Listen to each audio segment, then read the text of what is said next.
Sobat Pintarku, kali ini saya ada di Pantai Dewa Reji Jatimalang, sebuah destinasi wisata unggulan di Kabupaten Purworejo. Nah, siapa sosok inspiratif kita kali ini? Tentu Sobat Pintar semuanya penasaran. Kita segera menuju ke lokasi. Ya, silakan. Assalamualaikum warahmatullahi wabarakatuh. Guten Tag, Sobat Pintar. Selamat siang. Kali ini saya ketemu dengan Ibu Ani atau nama lengkapnya Sri Mulyani. Beliau adalah owner daripada AW Ecoprint dan Omah Jahit. Kalau saya kan Iwi, kalau beliau AW. Ada mirip-miripnya dikit. Apa kabar Bu Ani? Alhamdulillah sehat baik. Bu Ani, kenapa ada nama Ecoprint dan Omah Jahit ini latar belakangnya apa ini Bu Ani? Ini berarti sejarah dulu ya, Ya, Pak Budi ya. yeah. Basic saya kan di fashion karena Yeah. sesuai dengan pendidikan saya dulu di SMK Tata Busana. Kemudian membuka usaha Omah Jahit, jadi terima jasa jahit. Dan seiring waktu beberapa tahun terakhir ini sambil menyelami kria atau kita membuat motif tertentu di kain dengan teknik ecoprint. Jadi saya kasih aja di depannya ecoprint dan Omah Jahit. Ini kan sedang booming nih bicara ecoprint itu. Hampir semua desainer, hampir semua pegiat batik ya, itu kan hampir semuanya mencoba ecoprint. Nah, bedanya panjenengan, artinya mungkin juga bisa kelebihannya dibanding yang lain itu apa Bu Ani? Dalam arti gimana nih kelebihan? Ya semuanya, misalnya mungkin kualitas, desain atau apa. Karena kan saya yakin orang awam tidak tahu nih ecoprint itu seperti apa sih, kemudian prosesnya seperti apa, lalu kualitasnya seperti apa. Kalau batik kan orang sudah banyak yang kenal, kalau ecoprint kan sesuatu hal yang baru ya. Ya. Jadi secara umum kalau ecoprint itu kita membuat motif pada satu bukan hanya kain ya. Kalau kita sebutnya apa sih jadinya? Dalam satu media. Karena medianya tidak hanya kain, ini bisa di keramik, bisa di kulit, bisa di kayu dan lain-lain, bisa di kertas juga. Jadi kita membuat motif pada satu media dengan memanfaatkan sumber daya alam. Jadi di sini nanti ada daun, akar, biji, bunga, kita manfaatkan itu. Baik untuk pewarnanya juga memakai alam. Itu bisa tahan berapa lama? Ini sebenarnya kalau kita bilang tahan berapa lama motifnya, kita kembali ke masalah perawatan, Pak Bu. Jadi segala sesuatu yang mungkin mutunya baik, kalau perawatannya kurang baik kan juga dari tidak sistem sesuai. Penjemuran juga berpengaruh ya. Jadi hampir seperti batik, Pak. Oh gitu. Tidak dijemur di. Untuk nyucinya juga pakai alat pakai cairan tersendiri ya, khusus ya? Iya, seperti batik. Oh gitu, ya baru tahu saya, karena ecoprint ini satu hal yang baru dan menarik juga karena itu dari alam. Iya. Gini Bu, ketika tadi sudah disampaikan bahwa ecoprint itu kan memerlukan media. Iya. Bisa nggak kalau sekarang ini kan tadi disampaikan bisa di kulit, bisa di kain, bisa di keramik. Iya. Kalau di kulit manusia gimana? Artinya begini, ketika banyak orang yang tato, itu kan bisa jadi kalau ecoprint itu temporary. Ini pertanyaan orang awam ini loh. Iya. Bisa nggak kayak gitu? Kalau saya sendiri belum pernah mencoba di kulit manusia. Ini yang saya maksud kulit itu ya seperti kulit sapi, kulit domba, kulit kambing yang nantinya juga itu diolah menjadi satu produk jadi Pak. Jadi sepatu, jadi tas dan lain-lain. Itu artinya gini Bu Ani. Ya. Ide saya bisa diterjemahkan panjenengan melalui mungkin nanti bikin sebuah fashion show, di mana fashion show itu apa sih kalau seni yang tubuh itu apa ya namanya? Saya kok lupa. Bukan tato ya, tapi ada yang memang di tubuh yang itu. lah itu di tubuh, nah gitu kan? itu kan menurut saya satu hal yang luar biasa dan baru kalau panjenengan bisa bisa melakukan itu terobosan, kemudian dibikin fashion show, wah kayaknya ini luar biasa ya. Iya. Tapi ini sebatas itu yang bisa panjenengan lakukan, bisa juga tidak, karena ini kan perlu proses pendalaman juga, karena satu hal yang baru. Jenengan memulai usaha ini, memulai aktivitas ini sudah berapa lama Bu Ani? Kalau di fashion sendiri sudah sejak tahun 90-an Pak. 90. Hanya di Ecoprint baru mungkin sekitar tahun 2018 akhir. Bedanya atau kelebihannya antara Ecoprint dengan batik itu apa Bu? Jadi masing-masing punya kelebihan dan kekurangan ya Pak. Baik itu terutama dalam proses. Karena prosesnya itu penting sekali, karena ini nanti akan menghasilkan hasil yang memang benar-benar berkualitas tinggi. Kalau di Ecoprint itu ada macam-macam teknik. Ya. Kemudian ada juga dari teknik itu masih dibagi lagi. Jadi subteknik kecil ya. Misalnya saja kalau dalam Ecoprint itu ada beberapa tahap. Ada scoring, ini yang disebut scoring itu kita menghilangkan kotoran-kotoran yang ada pada bahan. Kemudian setelah itu kita ada pada proses berikutnya yang namanya mordan ya. Jadi kain itu perlu dimordan, perlu direbus atau direndam dalam air yang sudah ada adonan atau larutan tertentu ya, yang dicampur-campur lah. Ini mordannya itu ada banyak sekali Pak. Yang ini menentukan hasil. Jadi misalnya mordan 1, 2, 3, sampai 10 lah misalnya. Mordan ini keunggulannya apa, mordan ini keunggulannya apa, ini nanti akan mempengaruhi hasil akhir. Kemudian kepekatan zat pewarna atau ZWA itu juga mempengaruhi Pak. Kemudian berikutnya daun-daun yang kita pilih, apakah itu bertanin tinggi atau hanya yang meninggalkan jejak saja tapi tidak meninggalkan warna di situ. Jadi kita akan pilih, kalau Ecoprint pilih daun yang bertanin tinggi. Dalam artian begini, kalau yang bertanin tinggi itu dia ditempel di dalam media, dia akan meninggalkan jejak warna di situ. Taninnya jadi pindah dari daun ke media. Tapi untuk daun-daun yang tidak bertanin tinggi, kalau dia butuh perawatan khusus, butuh treatment khusus. Entah itu direndam dalam zat pewarna atau zat-zat tertentu yang bisa menarik tanin untuk nempel. Karena kalau tidak melalui proses itu, jadi dia hanya meninggalkan jejak aja, jejak tulang daunnya. Terus daun apa yang paling bagus untuk dibuat Ecoprint itu? Kalau yang bertanin ini masalah bagus dan tidaknya kan banyak faktor ya, dari kita menyusunnya, dari kalau kita bicara masalah daun yang pasti sudah jadi tanpa treatment khusus itu yang taninya tinggi, salah satunya yang gampang kita cari ya daun jati. Daun jati yang muda itu Pak. Kemudian ada lagi namanya daun lanang. Iya, daun lanang ini ada di depan itu pohonnya. Oh gitu. Iya. Kebetulan malah nyanding ya. Iya. Kalau nyanding lebih enak lagi. Iya, kemudian ada macam-macam eukaliptus. Ya, itu juga bagus. Ada lagi daun bodi.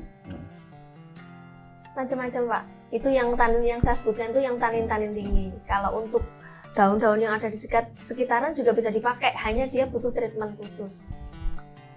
Kalau untuk Ecoprint sendiri ini, tadi kan panjenengan sebutkan bahwa panjenengan memulai dari jahit ya. Iya. Kemudian Ecoprint itu menyusul kemudian. Ecoprint ini ada nggak mungkin semacam jenengan belajar di mana atau otodidak atau apa yang pada akhirnya jenengan mencintai Ecoprint itu? Jadi awalnya gini Pak, saya kenal Ecoprint itu karena kebetulan waktu itu kami punya komunitas juga belajar menjahit bersama yang secara kebetulan di situ saya sebagai ketua divisi. Jadi kita tiap bulan mengadakan pertemuan dengan membagi materi baru. Jadi di situ saya punya tanggung jawab untuk selalu mencari materi baru dari pola, dari teknik jahit maupun teknik-teknik pembuatan motif pada kain. Jadi ini waktu itu saya pikir cari apa ya yang kira-kira ini biar anggota menarik. Kita ketemu Ecoprint, kata Ecoprint itu apa sih? Terus saya pelajari waktu itu otodidak. Jadi awalnya otodidak, membuka referensi ya di Google ya di mana sambil tanya-tanya, terus akhirnya kok ya asik gitu loh, anggota juga seneng. Terus pada saat yang bersamaan kemudian Ecoprint pas booming, waktu itu mulai akan booming, jadi ada banyak sekali workshop ya, saya mengikuti banyak sekali workshop, jadi antara otodidak dan mengikuti workshop dan kemudian dipertegas dengan berani mencoba. Ya, betul. Ya. Jadi sudah habis berapa gulung dulu waktu di awal-awal. Secara tidak langsung penjenengan termasuk inisiator di Kabupaten Purworejo ya untuk Ecoprint ini. Mudah-mudahan. Ya, okay. Artinya kan memang ketika bicara inisiator itu kan leader itu biasanya yang pertama dan pastinya bicara kualitas akan lebih berkualitas. Yes. Ketika panjenengan menekuni Ecoprint ini sampai hari ini, sejauh mana pangsa pasarnya? Apakah dengan bantuan Pemda barangkali kemudian bikin mungkin semacam galeri di tempat lain, atau kemudian ada pesanan dari luar negeri barangkali mungkin? Oh ya. Ada? Jadi kalau kembali ke basic saya tadi yang jasa jahit ya. Jadi saya memang basicnya bukan penjual ya Pak, bukan penjual, tetapi memang menciptakan seni, katakanlah seperti itu. Jadi ketika saya membuat Ecoprint itu target saya ya pelanggan-pelanggan saya dulu. Jadi saya istilahnya menyediani dulu. Gedok tular ya. Iya. Dan saya memakai teknik marketingnya itu yang paling murah sekali. Jadi saya pakai baju hasil karya sendiri. Saya nggak perlu ngomong ke banyak orang. Saya pakai, orang Semakin melihat. Tertarik ya. Ketika memang baju itu cik saya kenakan, orang tertarik langsung nanya, misalnya dari seperti itu, dari mulut ke mulut. Kalau untuk kelanjutannya misalnya dari dinas juga sudah sebenarnya menawarkan untuk memajang hasil-hasil saya di galeri di Kranasda. Ya, kemudian juga kemarin sempat ditawari untuk kunjungan ekspor. Hanya saja memang karena kebetulan saya sedang ada planning sendiri, kemudian saya untuk yang lain dulu saja. Bagus kok Pak perkembangannya. Kalau saya pribadi karena memang bukan ke berjualannya, saya lebih cenderung ke saya dapat ilmu, kemudian saya praktekkan dan orang melihat, orang bisa memakai jasa saya, orang juga bisa belajar dari saya. Artinya berbagi lah ya. Iya. Bagi, jadi tidak cuma hanya bicara bisnis tapi kemanfaatan. Iya, lebih ke itu. Terus jenengan galerinya hanya di rumah ini atau ada di tempat lain? Hanya di rumah. Hanya di rumah. Iya. Ini kan memang tempatnya agak agak luar biasa, agak masuk. Mungkin kalau orang yang baru tahu agak susah ya, agak sulit mencarinya. Mungkin bisa dikasih ancar-ancar sama teman-teman itu kalau misalnya tertarik dengan panjenengan dalam artian desainnya, produknya, nanti kan biar nyarinya gampang. Jadi dari arah teman-teman kalau mau mencari alamat saya, yang paling gampang kita pakai patokan UMP. Kemudian ada lagi di depannya UMP itu ada Bank Jateng atau BPD. Kita masuk hanya 50 meter ke arah selatan, kemudian ada gang pertama yang ke arah timur, atau artinya kalau dari arah utara kita belok kiri, itu namanya Gang Amalo 1. Masuk lagi ikuti jalan setapak kira-kira 50 meter lagi, ketemu rumah dengan cat hijau, dan di situ biasanya ada pajangan Ecoprint. Tapi ini sudah masuk di Google ya untuk alamatnya ya? Sudah. Oh, sudah. Sudah masuk di Google berarti dicarinya itu kan. Iya, jadi gampang. Bisa diketik Ecoprint dan Omah Jahit AW. Oh. Jadi nanti ketemu. Bu Ami. Bu Ani atau Bu Ami? Bu Ani ya. Saya kadang-kadang lupa. Ani mirip-mirip. Karena istri saya juga namanya Ani, Bu. Bu Ani. Jenengan selama berkarir ini kan mesti ada satu hal yang ingin digapai, diraih. Yeah. Something spesial lah. Mungkin mimpi besar panjenengan apa sih yang ingin dicapai untuk kedepannya lagi? Mimpi saya nggak terlalu besar Pak, nggak terlalu tinggi, sederhana sekali. Jadi ketika jadi gini Pak, saya ada plot-plot usia sekian sampai sekian, jadi hidup saya memang seperti itu ya, pakai model jadwal gitu loh. Usia kepala 1 menuju kepala 2 ini konsentrasinya belajar, kemudian kepala 2, kepala 3 ini lagi giat-giatnya kerja, saya workaholic Pak. Jadi saya gila kerja dulu. Kemudian usia 3 ke 4 ini sudah diseimbangkan dengan sosialisasi atau kegiatan-kegiatan sosial. Kemudian sampai di detik sekarang ini usia 4 menuju 5 ini sudah agak prosentasenya sudah turun, jadi lebih ke sesuatu yang bersifat sosial. Jadi untuk kerja juga tidak seperti dulu lagi, di mana saya itu pernah mengalami masa tidur hanya 1, 2 atau 3 jam Pak dalam sehari malam itu. Kalau di aktivitas sekarang, kayak gini nih juga? Iya, di jahit, ya di dunia jahit. Dan memang makin usia itu mempengaruhi sekali ya. Jadi dengan pola pikir atau mindset kita. Kalau saya kepinginnya, mimpi besar saya itu semua yang saya capai, yang saya punya, yang saya bisa bermanfaat untuk orang lain, dalam arti bisa saya tularkan, itu aja. Jadi manfaatnya di situ, jadi ilmunya nggak berhenti di saya gitu loh Pak. Oh, biasa. Mantap ini, sebuah cita-cita harapan yang tidak hanya untuk dirinya sendiri akan tetapi untuk orang lain juga. Iya. Sering baca-baca buku Bu? Buku Iya, psikologi mungkin? Iya, itu karena dari penjelasan yang jenengan sampaikan itu, kalau dalam ilmu psikologi itu namanya fase. Iya. Jadi setiap tahapan itu memang harus ada yang dicapai. Iya. Artinya kok pas ini. Karena saya kebetulan juga ilmiah di situ Bu. Iya. Oke, Bu Ani, di Purworejo ini kan panjenengan asli orang sini. Iya. Pengen nggak Bu menciptakan, ada atau mungkin ada nggak sih model corak khusus ekoprint itu? Kalau batik kan sudah pasti ada. Yeah. Batik Purworejo itu ya yang lambangnya bangsane Manggis, kemudian durian salah satunya itu. Tapi kalau ekoprint ada nggak sih ciri khususnya kalau bicara Purworejo ini? Kalau kita bicara Purworejo masih jauh Pak. Ini saya cerita dulu, kalau di ekoprint itu kami ada asosiasinya ya, namanya AIDU. Apa itu sebenarnya? Asosiasi Ekoprinter Indonesia. Oh, jadi seluruh Indonesia ya? Iya.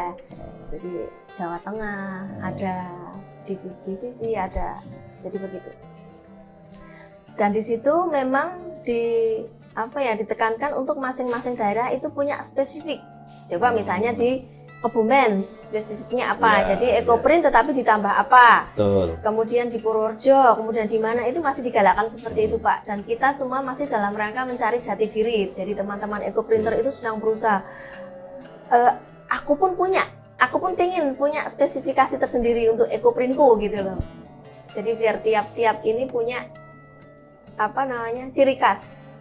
Kalau untuk Purworejo sendiri belum Pak, saya kira ini masih dalam. Ya, kita mencari jati diri dulu.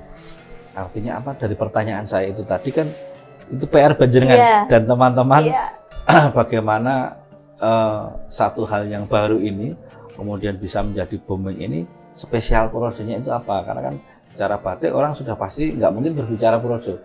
Walaupun batik-batik Purworejo itu juga berkualitas, tapi orang mesti ketika bicara batik akan bicara Solo, Jogja. Nah, tapi kalau ekoprint kan mungkin belum terlalu lama ya boomingnya.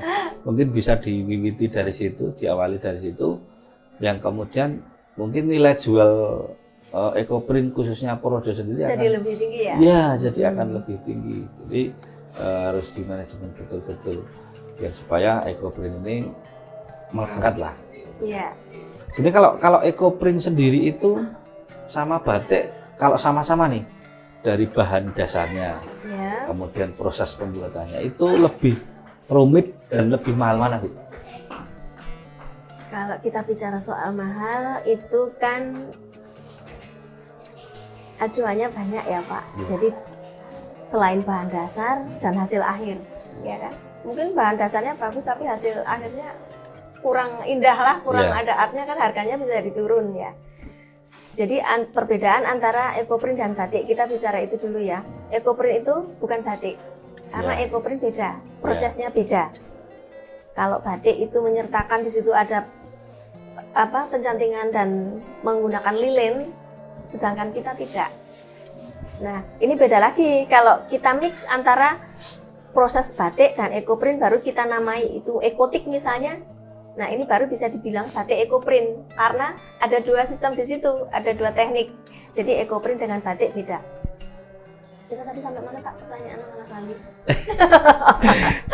jadi antara batik dengan ekoprint itu satu lebih sulit mana prosesnya, yang kedua lebih mahal mana, artinya dengan media yang sama, bahan yang sama, kan hasil akhirnya kan nah, seperti itu. Ini berarti ke art ya kita ya. Jadi kalau kita bicara masalah proses, ini mungkin bisa jadi batik ya rumitnya sama dengan ekoprint, gitu ya Pak. Tinggal kita mau pilih teknik yang mana. Karena kalau saya cerita, proses ekoprint itu juga tidak hanya kita menggelar bahan, taruh daun, kita gulung, kita kukus, selesai, enggak. Jadi kain sebelum di ekoprint itu kan sudah melalui berapa proses dulu, ya. Nggak usah saya jabarkan di sini, nanti terlalu panjang kan. Ini sudah melalui proses dulu. Belum nanti kemudian kita olah pewarna alam, kemudian kita pilih juga daun-daunnya. Jika kita menginginkan teknik tertentu, juga daunnya perlu ditreatment. Daun-daun yang ditreatment itu kan perlu direndam beberapa hari Pak, dengan pemanasan tiap pagi. Itu kan sudah rumit, daunnya tok loh Pak, itu bahannya sudah, daunnya sudah. Baru kemudian sebelum digelar juga medianya seperti apa, harus dilambari dengan plastik yang seperti apa supaya dia tidak lengket dan lain-lain, kemudian baru disusun di situ. Itu juga rumit Pak, sama rumitnya dengan kalau batik tulis. Batik tulis kalau paling sulit lah ya batik tulis ya. Motifnya gede-gede itu enak, tapi kalau kecil-kecil kan dia juga rumit ya. Jadi bisa disetarakan rumitnya, sebenarnya bisa dibuat sama juga bisa, sama rumitnya dibuat mudah juga bisa, tergantung teknik yang dipilih. Kemudian soal mahal tadi sudah saya singgung di awal. Ini kita lihat artnya di hasil akhirnya itu bagus enggak? Kalau hasilnya bagus, nggak blobor dan segala macam, ekoprint bisa kan lebih mahal dari batik. Begitupun juga dengan batik. Kalau hasilnya memang kombinasi warnanya, motifnya juga bagus kan bisa mahal. Jadi kita sudut pandangnya dari dua sisi gitu loh Pak. Artinya kalau dari satu lembar kain kayak gini, ini proses pembuatannya rata-rata berapa? 1 bulan? Atau lebih cepat? Oh lebih cepat. 1 minggu bisa? 1 minggu bisa. Kita prosesnya gini Pak, misalnya untuk mengolah kain kita cukuplah sehari semalam ya. Kemudian untuk pengukusan kan kita proses dari nempel daun bisa 1 hari aja. Tapi habis itu kan masih ada proses yang namanya oksidasi Pak. Oksidasi itu biar dia kena udara ini toh, nanti kan warnanya jadi beda Pak. Itu pengaruh ke warna yang nanti akan ditimbulkan di hasil akhir. Itu proses oksidasi bisa 5, 7 atau bahkan lebih hari. Supaya warnanya biar benar-benar dia lekat di media tadi. Dan itu yang ngerjakan 1 orang atau berapa orang? 1 orang bisa. 1 orang bisa ya. Cuman hanya kalau penggelaran dan lain-lain itu perlu bantuan, memang harus ada 2 orang minimal. Artinya begini Sobat Pintar, dari prosesnya kan kita sudah paham nih, dijelaskan betapa rumit ketika membuat sama dengan batik. Jadi hargailah karya teman-teman seniman ini yang kalau kita sekarang bicara ekoprint ya, kadang-kadang kan orang kan nggak tahu nih ketika membeli sesuatu nawar, padahal nggak tahu prosesnya. Yang saya heran itu gini loh Bu, kalau bicara seni art itu kan sebetulnya nggak bisa dibilang tidak ternilai harganya, tapi ya bisa maksudnya. Tapi kalau datang ke retail, beli apa aja nggak pernah nawar. Kadang-kadang suka ironisnya gitu ya. Itu jadi pesan saya Sobat Pintar buat semuanya, kalau kita ini memang betul-betul ingin dihargai, ya kita harus menghargai orang lain. Sama juga ketika kita berproduksi, ketika produksi kita ini mau dihargai, kita juga harus menghargai produksi orang lain. Seseorang itu seperti Bu Ani ini, karena dia tadi sudah sampaikan pegiat seni, pegiat fashion, pasti sudah punya range memberikan harga itu sesuai hasil. artinya ono rego ono rupa, dan saya yakin insya Allah tidak mahal. Jadi teman-teman semuanya marilah cintai produk-produk Indonesia, produk dalam negeri, khususnya produk-produk Projo, karena kalau bukan kita ya siapa lagi gitu. Nah, Bu Ani, ini kan jenengan mempunyai aktivitas ini kan bisa dibilang prosesnya sudah sangat lama ya. Dulu waktu masih kecil apakah memang bercita-cita seperti ini? Iya, jadi alhamdulillah segala sesuatu yang saya capai hingga saat ini sesuai dengan apa yang ada di pikiran saya waktu kecil. Mungkin saja jadi bakat itu memang selalu akan bersinergi jika disandingkan dengan minat. Ya. Nah, dulu ibu saya kan seorang penjahit. Oh, jadi gitu. Dari kecil memang saya sudah terbiasa ya, melihat dan mengikuti proses gitu loh. Mengikuti proses kalau orang membuat baju itu seperti ini, jadi kadang-kadang ikut lembur juga, jadi tahu prosesnya. Dan ternyata ada bakat di diri saya gitu loh. Kemudian waktu lulus SMP juga langsung saya putuskan ke SMK yang memang notabene ilmunya di situ. Gitu. Jadi SMP saya sudah ini Pak, sudah coba bikin ya, coba bikin sesuatu tapi jiplak dan itu sembunyi-sembunyi gitu loh. Ternyata ketika flashback ya, kalau saya flashback sekarang, oh jebule nek cah cilik wis bakatnya memang ketok gitu ya. Yeah. Kalau orang sekarang itu kan enak ya mengikuti perkembangan anak. Itu ada yang disebut ilmu parenting juga. Kalau dulu kan orang tua kita mana ngurusi kan gitu kan, nggak paham. Waktu itu saya ingin menciptakan sesuatu sampai taplak meja itu saya potong, saya jadikan rok dan baju. Tapi saya sama ibu saya diceplas lah waktu itu. Ya ini karena ya maklum karena waktu itu memang tidak seperti sekarang. Jadi ilmu tentang mendidik anak segala macam kan mana orang tua dulu mau repot kan gitu. Jadi sudah terlihat sejak kecil memang saya punya bakat itu.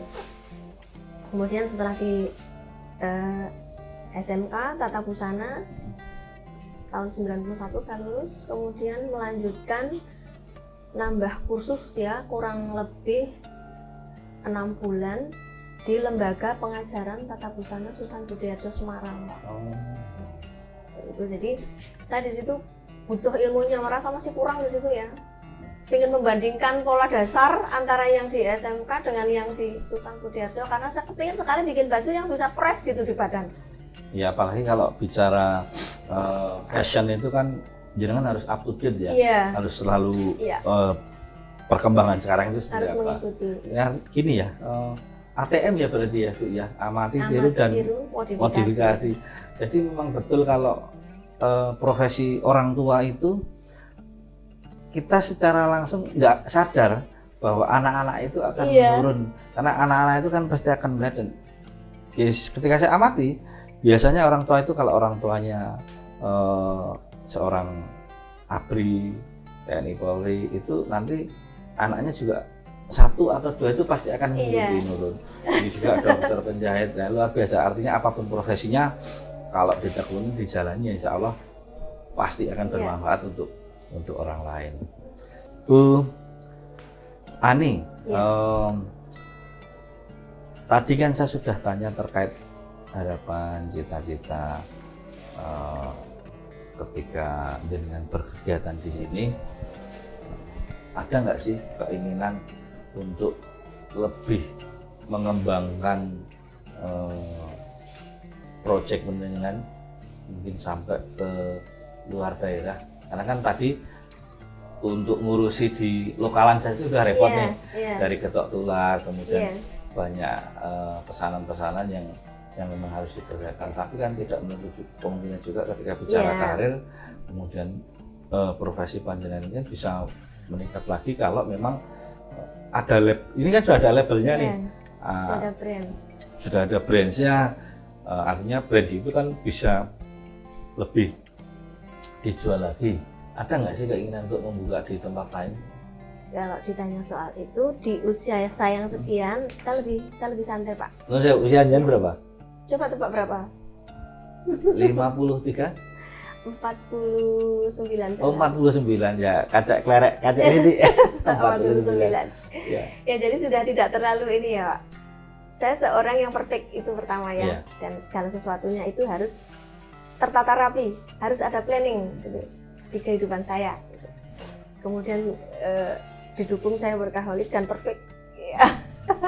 Jadi ketika saya merencanakan sesuatu, pasti saya juga akan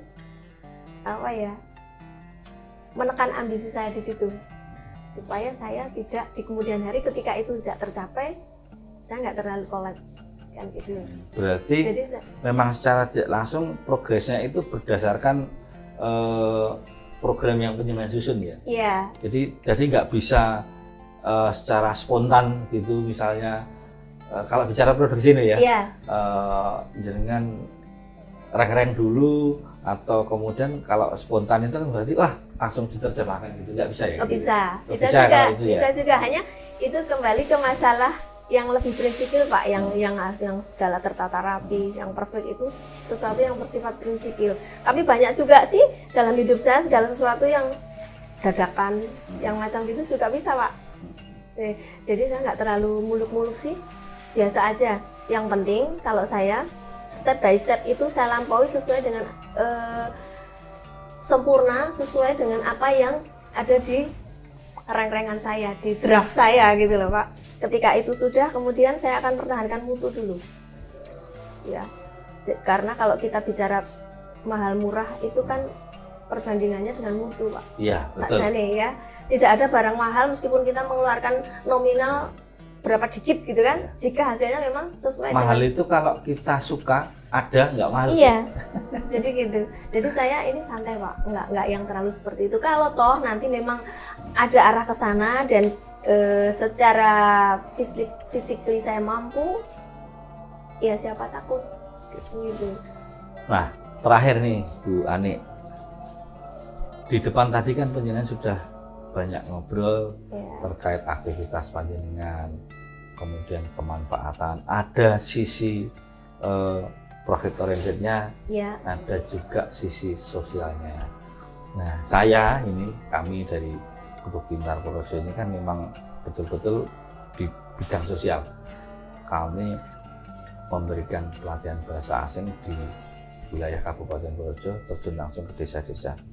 Ada nggak sih keinginan panjenengan, atau bisa nggak sih kita nanti bersinergi ketika bicara sosial kan berarti lebih banyak gratis nih. Iya. Bisa nggak nanti panjenengan menularkan ilmu panjenengan ke desa-desa, ke masyarakat, yang artinya pada akhirnya mereka nanti akan mempunyai ilmu tentang ekoprint. Insya Allah Walaupun dalam tanda kutip, mohon maaf, otomatis kan ketika mereka bisa bikin, jenengan juga ada saingan baru. Walaupun sekali lagi dalam tanda kutip rezeki itu tidak tertukar. Iya. Ya, kira-kira bersedia nggak? Insya Allah Bu Ani? bersedia. Dan kalau dari sudut pandang saya itu begini Pak, soal rival, rezeki dan lain-lain. Kalau saya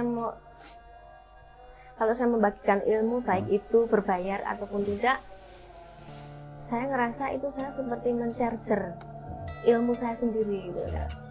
Ketika kita dimintai sesuatu untuk misalnya memberi materi Ya. ke beberapa orang, pasti saya akan pelajari lagi supaya saya nggak salah ngomong kan gitu. Ya. Saya baca lagi Betul. sesuatu yang mungkin sudah terlupa. Di situ saya ingat, otak saya menyimpan sekali, kemudian saya akan membuat kesimpulan, otak saya menyimpan lagi 2 kali. Jadi di situ saya seperti mencajar ilmu saya sendiri. Itu yang ada di mindset saya. Kemudian ketika ilmu sudah terbagi, otomatis mereka akan membuat produk yang sama mungkin, ya kan? Jadi ada rival di situ. Tapi saya juga nggak terlalu ini sih ya, karena memang rezeki nggak pernah tertukar seperti jenengan yang bilang kan. Karena itu out of mind gitu loh, berada di luar pemikiran kita. Kalau rezeki itu memang dari mana aja asalnya yang kita nggak tahu gitu loh Pak. Saya hanya merasa ketika saya memberikan sesuatu kepada orang, saya tambah kuat gitu loh, secara kejiwaan. Artinya stimulan juga ya buat panjenengan, Iya, karena jadi bisa untuk media pembelajaran juga untuk diri sendiri. iya, karena di situ ketika saya menghadapi orang banyak menyampaikan sesuatu, saya banyak sekali belajar. Terutama kemudian kita kan ketemu orang baru. Saya kan suka sekali sesuatu yang bersifat psikologi ya. Iya. Ketemu orang baru, nanti kita akan kenalan, berinteraksi. Jadi di situ ada kita memahami karakter orang kan itu. Kemudian jika nanti kita klik, biasanya berlanjut ke urusan bla bla bla apa gitu Ya. kan, ya asiknya kan di situ Pak. Akan mengikuti lah Iya, ya. asiknya di situ. berkesinambungan. terima kasih Bu Ani. Jenengan ada yang mau disampaikan ke teman-teman Sobat Pintar barangkali bisa terkait mungkin pesan-pesan jenengan atau barangkali juga harapan ke depannya? Ini saja. Saya membangun apa yang saya punya seperti sekarang ini itu tidak mudah. Jadi pernah menjadi apa gitu. Jadi banyak sekali yang memang belum terceritakan ya, yang istilahnya suka dukanya gitu kan. Tapi saya itu punya moto untuk diri saya sendiri, Pak Bu. Jadi saya selalu berharap kemungkinan terbaik pada diri saya, tetapi di sisi lain saya mempersiapkan mental untuk kemungkinan terburuk. Wah, jadi dua-duanya balance. Ketika saya suatu ketika saya berhasil dengan apa yang saya cita-citakan, saya tidak terlalu harus berteriak-teriak untuk bersyukur kan, nggak terlalu euforia gitu untuk bersyukur. Dan ketika apa yang saya cita-citakan tidak sesuai dengan rencana, hidup saya biasa aja sih, nggak terlalu jadi tenggelam atau terpuruk gitu loh. Ya, betul. Jadi memang kita ini hidup kan wayang ya Bu ya. Iya. Tinggal kita digerakkan seperti apa, kita ikhtiar hasilnya seperti apa ya patut disyukuri gitu. Terima kasih Bu Ani atas waktunya. Sama-sama. Mudah-mudahan Bu Ani keluarga sehat selalu, Amin. usahanya sukses berkembang, Amin. bisa sampai yang dicita-citakan. Ya. Demikian Sobat Pintar, obrolan kita kali ini dengan Bu Ani. Beliau seorang pegiat fashion kalau menurut versi beliau. Ya. Dan alhamdulillah saya juga nggak nyangka ternyata beliau mendalami ilmu psikologi, suka, kemudian juga visioner, visi misinya bagus, tapi juga apa adanya. Artinya apa adanya itu selalu bersiap dengan situasi baik yang terbaik maupun yang terburuk. Mudah-mudahan sosok inspiratif kita kali ini bermanfaat untuk teman-teman semuanya. Sampai ketemu di sosok inspiratif berikutnya. Terima kasih. Assalamualaikum warahmatullahi wabarakatuh. Adios.